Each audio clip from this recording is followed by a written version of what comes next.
ETN খুশি হয়ে বলে, আমরা তো বড়লোক হয়ে গেলাম। ইটিএন ডোরেমনের পকেট বের করে যতগুলো ঔষধ ছিল সব একসাথে ভরে নেয়। ইটিএন বলে, যদি ইউ এত টাকা দেখে আর সে যদি টাকা ভালোবাসে তাহলে ইউ শখ হয়ে অজ্ঞান হয়ে যাবে। ইটিএন বলে, চলো অন্য জায়গাগুলো দেখে আসি। ইটিএনের সামনে একটা মৃত মানুষ পড়ে আছে। এটা দেখে ইটিএন বলে, এই ব্যক্তি সম্ভবত অন্ধকূপে প্রবেশ করার সময় কোনো হিংস্র জন্তুর আক্রমণের শিকার হয়েছে। মনে হচ্ছে আমি অন্ধকূপে অসাবধান থাকতে পারি না। হঠাৎ ইটিএনের ঘুড়িতে অ্যালার্ম বাজে। ইটিএন ঘুড়ি উঁচু করে দেখে সেখানে লাল আলো জ্বলছে আর বিপ বিপ বিপ আওয়াজ হচ্ছে। ইটিএন বলে, মনে হয় ইউলিং বিপদে আছে। এরপর ইউলিংয়ের দৃশ্য দেখানো হয়, যেখানে কিছু মনস্টার চলে আসে আর ইউলিংকে ঘিরে ধরে। ইউলিং অনেক আহত হয়ে আছে।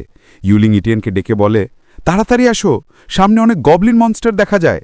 ইটিএন ফুল স্পিডের সামনের দিকে চলে যাচ্ছে আর মনে মনে বলে, এটা ওই দিকেই হওয়া উচিত, আমার জন্য অপেক্ষা করো ইউলিং।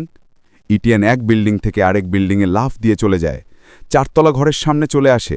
গবলিন গর্জন করছে, গ্রাড। ইউলিং তরোয়াল বের করে লড়াইয়ের জন্য প্রস্তুত হয়। পেছন থেকে একটা গবলিন এসে ধাক্কা দিয়ে ইউলিংকে ফেলে দেয়।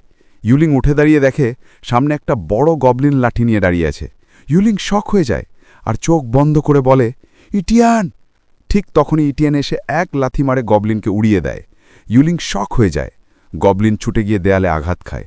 ইটিয়ান তার অরা বের করে বলে, ওখানেই থাকো, বাকিটা আমার ওপর ছেড়ে দাও। ইটিয়ান সেখান থেকে গায়েব হয়ে যায় আর তার তরোয়াল বের করে ফেলে। একটা গবলিনকে মেরে ফেলে। এটা দেখে বাকি গবলিনরা চিৎকার শুরু করে। ইটিয়ান সেই গবলিনকে এক জোরে ঘুষি মারে আর লড়াই চালিয়ে যায়। ইউলিং মনে মনে বলে, বাবার অসম্পন্ন ইচ্ছা পূরণ করা উচিত। ইটিয়ান বলে, কি হচ্ছে? তোমার যুদ্ধ ক্ষমতা থাকা সত্ত্বেও এই কয়েকটা হিংস্র প্রাণী তোমাকে এতটা আহত করতে পারবে না? ইউলিং বলে, অবশ্যই ওরা আমাকে আহত করেনি, ওই দানবীয় চোখের কোবরা আমাকে আহত করেছে। ওই উন্নত স্তরের হিংস্র জন্তুটির চোখে মন্ত্রমুগ্ধ করার ক্ষমতা আছে। ইটিয়েন বলে, উন্নত স্তরের হিংস্র জন্তু?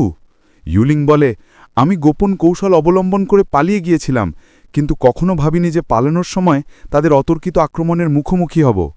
ইটিয়েন বলে, আমি দেখতে পাচ্ছি। ইউলিং বলে, এই অন্ধকূপে মূল্যবান ধন আছে এবং একই সাথে মৃত্যুর ঝুঁকিও আছে। এটা এখন থেকে শুরু হবে।